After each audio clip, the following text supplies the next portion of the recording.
ਧੁਨ ਮੈਂ ਧਿਆਨ। ਬਾਬਾ ਜੀ ਸੰਗਤ ਨੂੰ ਸਵਾਸ ਸਿਮਰਨ ਅਤੇ ਧਿਆਨ ਸਾਧਨਾ ਕਰਨ ਲਈ ਬਹੁਤ ਜ਼ੋਰ ਦਿੰਦੇ ਸਨ। ਬਚਨ ਕਰਦੇ ਸਨ ਕਿ ਭਾਈ, ਮਨੁੱਖ ਹਰ ਇੱਕ ਕੰਮ ਧਿਆਨ ਨਾਲ ਕਰਦਾ ਹੈ। ਧਿਆਨ ਤੋਂ ਬਿਨਾਂ ਕੋਈ ਵੀ ਕਾਰਜ ਸਿਰੇ ਨਹੀਂ ਚੜ੍ਹਦਾ। ਪਰ ਇਹ ਗੁਰਬਾਣੀ ਧਿਆਨ ਨਾਲ ਨਹੀਂ ਸੁਣਦਾ। ਇਹ ਆਪਣੇ ਕੰਨ ਗੁਰਬਾਣੀ ਵੱਲ ਨਹੀਂ ਕਰਦਾ। ਨਿੰਦਾ, ਚੁਗਲੀ, ਹੋਰ ਸੰਸਾਰਿਕ ਗੱਲਾਂ ਬੜੇ ਧਿਆਨ ਨਾਲ ਸੁਣਦਾ ਹੈ, ਪਰ ਗੁਰਬਾਣੀ ਨੂੰ ਧਿਆਨ ਨਾਲ ਨਹੀਂ ਸੁਣਦਾ। ਪੁੱਤਰੋ, ਇੱਕੋ ਇੱਕ ਤਰੀਕਾ ਹੈ ਕਿ ਸ਼ਬਦ ਹਿਰਦੇ ਤੱਕ ਚਲਾ ਜਾਵੇ। ਉਹ ਤਰੀਕਾ ਹੈ ਕਿ ਕੰਨ ਗੁਰਬਾਣੀ ਸੁਣਨ ਤੇ ਧਿਆਨ ਸ਼ਬਦ ਵਿੱਚ ਹੋਵੇ। ਹੋਰ ਕੋਈ ਤਰੀਕਾ ਨਹੀਂ। ਗੁਰੂ ਪਾਤਸ਼ਾਹ ਜੀ ਨੇ ਬਿਲਕੁਲ ਸਪਸ਼ਟ ਕਰ ਦਿੱਤਾ ਹੈ ਕਿ ਧੁਨ ਮੈਂ ਧਿਆਨ, ਧਿਆਨ ਮਹਿ ਜਾਣਿਆ, ਗੁਰਮੁਖ ਅਕਥ ਕਹਾਣੀ। ਸ਼ਬਦ ਦੀ ਧੁਨ ਵਿੱਚ ਧਿਆਨ ਨੂੰ ਰੱਖਣਾ ਹੈ, ਇਹੀ ਸਾਧਨਾ ਕਰਨੀ ਹੈ। ਬਾਬਾ ਜੀ ਬਚਨ ਕਰਦੇ ਸਨ ਕਿ ਸ਼ਕਤੀ ਨਾਭੀ ਚੱਕਰ ਉੱਤੇ ਸੱਪ ਵਾਂਗ ਕੁੰਡਲਨੀ ਮਾਰ ਕੇ ਬੈਠੀ ਹੁੰਦੀ ਹੈ। ਜਿਸ ਵੇਲੇ ਸਾਧਕ ਸ਼ਬਦ ਦੀ ਸਾਧਨਾ ਕਰਦਾ ਹੈ ਤਾਂ ਉਸ ਵੇਲੇ ਸ਼ਬਦ ਦੀ ਧੁਨ ਇਸ ਕੁੰਡਲਨੀ ਸ਼ਕਤੀ ਨਾਲ ਟਕਰਾਉਂਦੀ ਹੈ। ਕੁੰਡਲਨੀ ਸੁਰਜਦੀ ਹੈ ਤੇ ਸ਼ਕਤੀ ਇਸ ਨਾਭੀ ਚੱਕਰ ਤੋਂ ਉੱਪਰ ਉੱਠਦੀ ਹੈ। ਬਚਨ ਵੀ ਹੈ, ਕੁੰਡਲਨੀ ਸੁਰਜੀ ਸਤ ਸੰਗਤ, ਪਰਮਾਨੰਦ ਗੁਰੂ ਮੁਖ ਮੱਚਾ। ਬਾਬਾ ਜੀ ਬਚਨ ਕਰਦੇ ਸਨ ਕਿ ਇਸ ਦੇਹੀ ਦੇ 6 ਕਮਰੇ ਹਨ, ਭਾਵ 6 ਚੱਕਰ ਹਨ। ਇਹਨਾਂ ਚੱਕਰਾਂ ਦੇ ਰਾਹੀਂ ਹੀ ਸ਼ਕਤੀ ਉੱਪਰ ਨੂੰ ਉੱਠਦੀ ਹੈ, ਜਿਸ ਨੂੰ ਪਾਤਸ਼ਾਹ ਵੀ ਬਖਸ਼ਿਸ਼ ਕਰਦੇ ਹਨ ਕਿ ਖੱਟ ਮਟ ਦੇਹੀ ਮਨ ਬੈਰਾਗੀ, ਸੁਰਤ ਸ਼ਬਦ ਧੁਨ ਅੰਤਰ ਜਾਗੀ। ਅਥਵਾ ਉਲਟਤ ਪਵਨ ਚੱਕਰ ਖਟ ਭੇਦੇ, ਸੁਰਤ ਸੁਨ ਅਨਰਾਗੀ। ਸਾਧਕ ਧਿਆਨ ਸਾਧਨਾ ਕਰਦਾ ਹੈ, ਉਸ ਦੀ ਇਕਾਗਰਤਾ ਇਤਨੀ ਬਣ ਜਾਂਦੀ ਹੈ ਕਿ ਸ਼ਕਤੀ ਨਾਭੀ ਚੱਕਰ ਨੂੰ ਵਿੰਨ ਜਾਂਦੀ ਹੈ। ਇਹ ਤ੍ਰਿਸ਼ਨਾ ਦਾ ਚੱਕਰ ਹੈ। ਇਸ ਚੱਕਰ ਨੂੰ ਵਿੰਨ ਕੇ ਸਾਧਕ ਦੀ ਤ੍ਰਿਸ਼ਨਾ ਖਤਮ ਹੋ ਜਾਂਦੀ ਹੈ। ਤ੍ਰਿਸ਼ਨਾ ਕਾਹਦੀ? ਤ੍ਰਿਸ਼ਨਾ ਪਰਾਏ ਧਨ ਦੀ ਤੇ ਪਰਾਏ ਤਨ ਦੀ। ਇਹ ਤ੍ਰਿਸ਼ਨਾ ਮੁੱਕ ਜਾਂਦੀ ਹੈ। ਸਾਧਕ ਧਿਆਨ ਨੂੰ ਸ਼ਬਦ ਵਿੱਚ ਜੋੜਦਾ ਜਾਵੇ ਤੇ ਸ਼ਕਤੀ ਦੂਜੇ ਕਮਰੇ ਵਿੱਚ ਪ੍ਰਵੇਸ਼ ਕਰ ਜਾਂਦੀ ਹੈ। ਧਿਆਨ ਸਾਧਨਾ ਨਾਲ ਸਾਧਕ ਇਸ ਚੱਕਰ ਨੂੰ ਵੀ ਵਿੰਨ ਲੈਂਦਾ ਹੈ।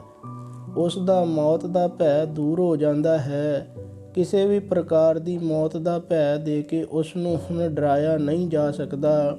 ਇਹ ਨਿਰਭਉ ਦੀ ਅਵਸਥਾ ਦਾ ਚੱਕਰ ਹੈ।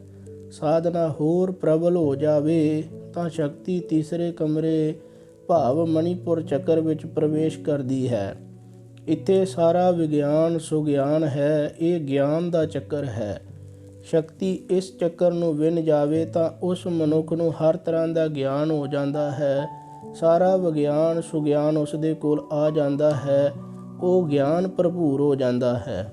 ਇਸ ਤੋਂ ਅੱਗੇ ਸ਼ਕਤੀ ਚੌਥੇ ਕਮਰੇ ਵਿੱਚ ਪ੍ਰਵੇਸ਼ ਕਰਦੀ ਹੈ। ਇਹ ਅਨਾਹਤ ਚੱਕਰ ਹੈ। ਇੱਥੇ ਅਨਹਦ ਧੁਨਾਂ ਵੱਜਦੀਆਂ ਹਨ। ਮਨ ਆਨੰਦ ਖੇੜੇ ਉਲਾਸ ਦੇ ਵਿੱਚ ਆ ਜਾਂਦਾ ਹੈ। ਇਸੇ ਪ੍ਰਥਾਏ ਪਾਤਸ਼ਾਹ ਫਰਮਾਉਂਦੇ ਹਨ, ਬਾਜੀ ਵਾਲੇ ਅਨਹਦ ਬਾਜੇ। ਇਸ ਚੌਥੇ ਚੱਕਰ ਨੂੰ ਵਿੰਨ ਕੇ ਸਾਧਕ ਦੀ ਸ਼ਕਤੀ ਪੰਜਵੇਂ ਕਮਰੇ ਵਿੱਚ ਪ੍ਰਵੇਸ਼ ਕਰਦੀ ਹੈ। ਇਸ ਕਮਰੇ ਵਿੱਚ ਪਹੁੰਚ ਕੇ ਸਾਧਕ ਦੀ ਇਹ ਅਵਸਥਾ ਬਣ ਜਾਂਦੀ ਹੈ ਜਿਸ ਨੂੰ ਪਾਤਸ਼ਾਹ ਫਰਮਾਉਂਦੇ ਹਨ ਕਿ ਪ੍ਰਭ ਜੀ ਬਸੈ ਸਾਧਕੀ ਰਸਨਾ ਤਥਾ, ਕਬੀਰ ਮੇਰੀ ਸਿਮਰਨੀ ਰਸਨਾ ਉੱਪਰ ਰਾਮ, ਆਦ ਜੁਗਾਦੀ ਸਗਲ ਭਗਤ ਤਾਂ ਕੋ ਸੁਖ ਬਿਸਰਾਮ। ਪਰਮੇਸ਼ਵਰ ਸਾਧਕ ਦੀ ਰਸਨਾ ਤੇ ਵਸਦਾ ਹੈ। ਸਾਧਕ ਨੂੰ ਵਾਕ ਸਤ ਦੀ ਅਵਸਥਾ ਪ੍ਰਾਪਤ ਹੋ ਜਾਂਦੀ ਹੈ। ਜੋ ਵੀ ਬਚਨ ਮੁਖ ਤੋਂ ਨਿਕਲਦਾ ਹੈ ਉਹ ਸਤ ਹੋ ਜਾਂਦਾ ਹੈ।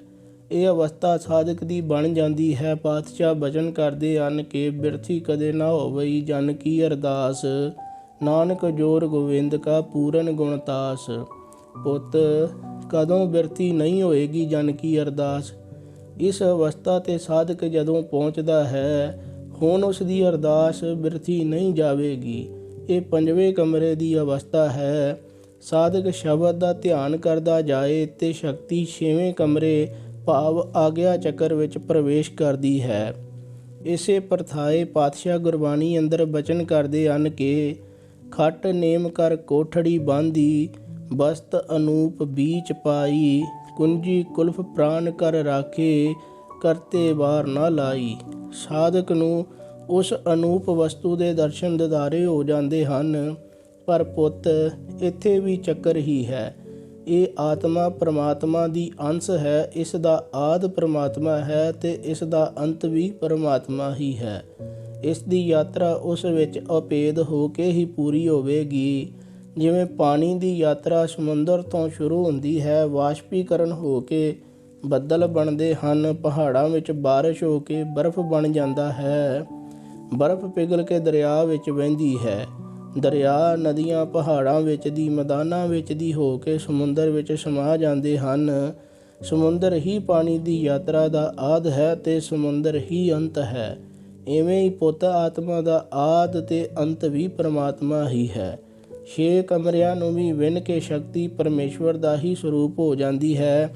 ਇਸੇ ਅਵਸਥਾ ਪਰਥਾਏ ਪਾਤਸ਼ਾਹ ਬਚਨ ਕਰਦੇ ਹਨ ਕਿ ਨਾਨਕ ਲੀਨ ਭਇਓ ਗੋਬਿੰਦ ਸਿਉ, ਜਿਉ ਪਾਨੀ ਸੰਗ ਪਾਨੀ।